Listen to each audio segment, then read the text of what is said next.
Trump's picks are not only incompetent, they are absolutely dangerous. Tulsi Gabbard has long been considered by many to be some type of Russian agent, particularly because she cozies up to all the dictators.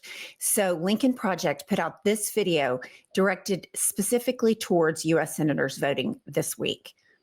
Served in Congress, Tulsi Gabbard was Syrian dictator Bashar Assad's biggest fan. She went to Syria in 2017 for a photo op with Bashar al-Assad while he was massacring his own people. Knowing his record of brutal war crimes and human rights abuses, she even defended Assad after he used chemical weapons on civilians. She promotes Vladimir Putin's worst propaganda, backs Putin's excuses for his illegal war in Ukraine. She fought sanctions against him. Now Trump wants her to run all of America's intelligence operations. She'll know every secret, the identity of everyone who helps the United States. America's allies know Gabbard is a security nightmare. The U.S. Senate is being asked to confirm her in the most powerful intelligence role in the world. It's a risk America can't take. What terrifies me most about this, about watching that video, is that Trump has said multiple times during campaigning and now that the real enemy is the enemy from within. And when you hear that the Syrian leader was massacring his own people and she was cozying up to him, it makes me question, does he think she's uniquely qualified to help me in my war against people who don't support me? And I don't mean that as hyperbolic, because look at what he's already starting to do. He's removed Milley's security clearance. I mean, nothing about inflation, nothing about enhancing the FAA, nothing about helping expand the country and rights. It's about his own personal thing. So that really was especially chilling to me, considering this president believes that people that don't support him are his enemy. Well, and he has no ability to control his own impulses. So to take what you were saying one step further, it's not a reach to think he would surround himself with people that also have no morals, ethics, and easily will follow his worst impulses. I didn't know this until recently. Tulsi Gabbard is on the no-fly list with TSA, and he wants to put her in charge of our national security. So you brought up one point. Why would he push Kash Patel, who is completely a suck-up and incompetent and not qualified? Now you've got Tulsi Gabbard, same thing. Plus, she's got ties to dictators. Pete Hegseth is a Fox News host. He is so unqualified. It is ridiculous. RFK Jr., unqualified, out of his mind, all of them unhinged. Why is he picking such incompetent people? I mean, I'll tell you. Okay. It's because they're loyal to him. It's that simple. It's not overcomplicated. It's because they are willing to flatter him and tell him your agenda, whatever it is what I'm on board for, not the Constitution, not for the American people, but for you personally. That's it. That's the test. And so as he's been the 4 years that he wasn't in office, as he was on True Social or watching Fox News, all of these people were literally auditioning, and they got his attention, and now they're getting these jobs. When you start speaking Trump's language, particularly Kash Patel, starts speaking about an enemies list, that is like, I mean, it's like dopamine and serotonin going off in Trump's brain. And it's like, oh yeah, this guy gets me, because that's what he cares about. And what's going to happen is what we just saw with this airline crash. Sadly, this is going to continue to happen because they want to completely defund and dismantle the federal government. And sadly, so many people don't understand and have taken for granted. When I get on an airplane, people are in charge of making sure that they don't crash into one another. And we need to make sure that's funded. We need to make sure that's completely funded. Of note, Sean Duffy, who is now the Secretary of Transportation, when he was in the House, when he was a congressman in 2019, he voted against expanding funding for the FAA. That doesn't surprise me at all. It doesn't surprise me at all, because they think of regulations as block to corporations, taxes, all of that. billionaires making money. They think it's a block. They don't equate regulation with consumer protection. But one thing, we have long hated Nikki Haley because she had no balls, and she was front row center for Trump's first presidency and how he handled international affairs. So I'm not covering her with glory by any stretch of the imagination, but she is so alarmed by Tulsi Gabbard as the director of national intelligence. This is what she had to say. This is not a place for a Russian, Iranian, Syrian, Chinese sympathizer. DNI has to analyze real threats. Are we comfortable with someone like that at the top of our national intelligence agencies? This is what's so important, and so many of the American public don't understand. When you say that you support the country, and you say that you support our troops, and you say that you're so patriotic, we have assets in other foreign countries that the minute somebody like Tulsi Gabbard, if the Senate confirms her, their identities and their safety and their family's safety is immediately at risk. And these people help keep us safe. So all of this blowhard, patriotic bullshit for MAGA is simply that. It is only because Trump helps them hate and punish the people they hate. It's not about Trump helping them.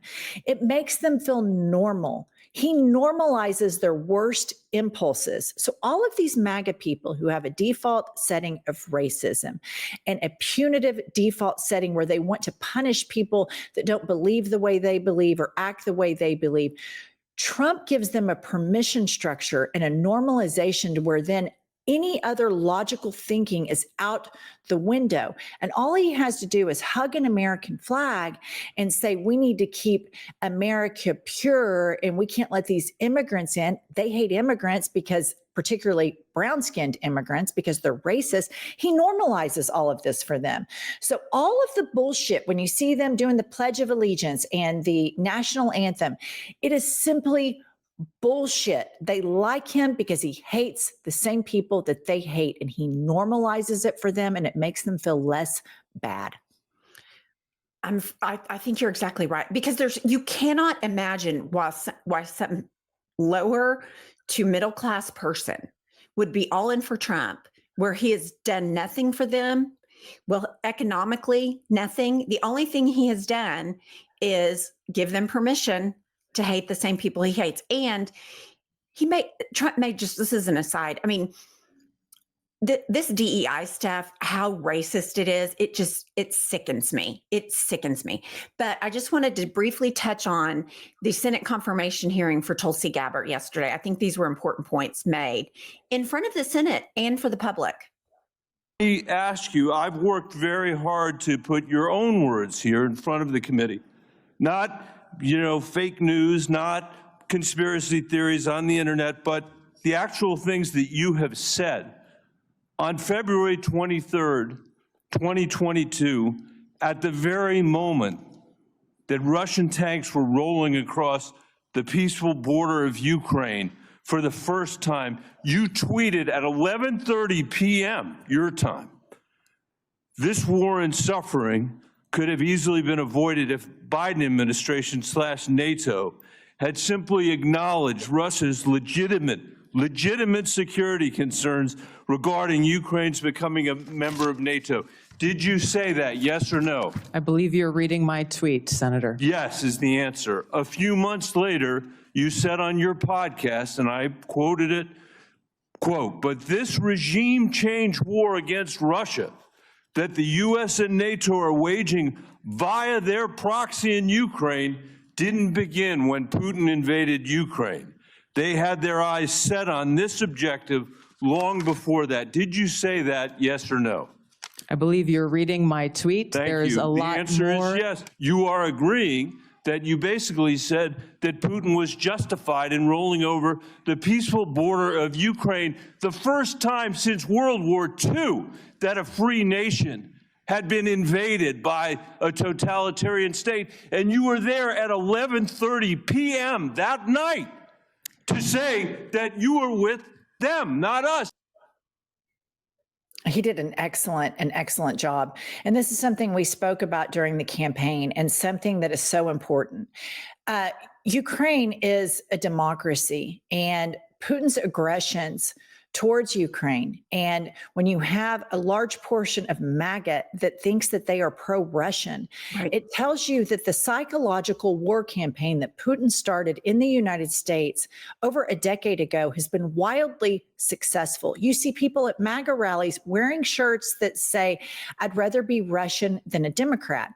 And Tulsi Gabbard there's no question, Hillary Clinton called this out in 2016, that she was a Russian asset and or agent to Vladimir Putin.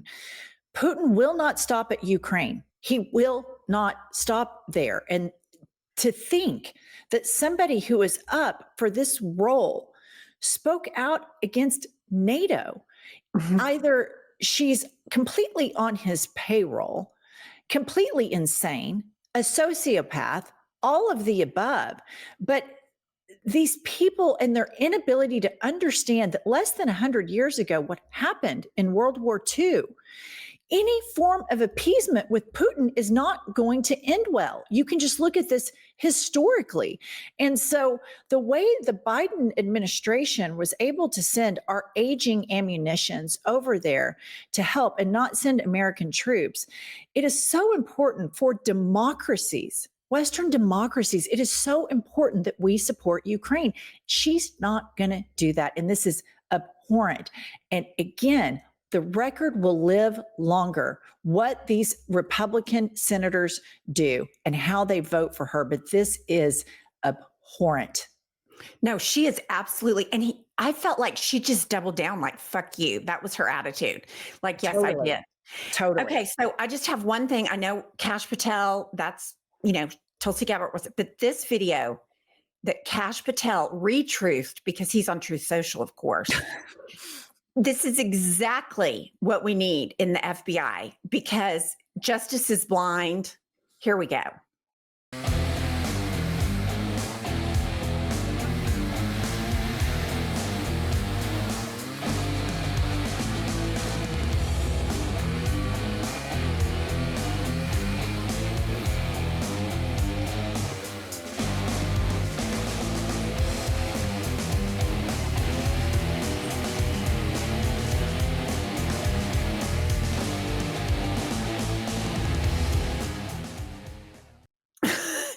I mean, It's juvenile. For fuck's sake. And here's one thing that we just haven't spoken about that much. It's enough that they do the MAGA stuff, but then now you've got the distinguishing ultra MAGA. I mean, Dark shut MAGA. up. It's like we have literally the most toxic psychopaths on the planet that have all collided together and ignited the most broken people in the United States of America and formed this online plus real life cult movement of just dangerous stupidity, ambitious, dangerous stupidity. None of these people are experts in anything other than being assholes. They are asshole experts. That's the end of it. Completely agree. Okay, we'll see you all later.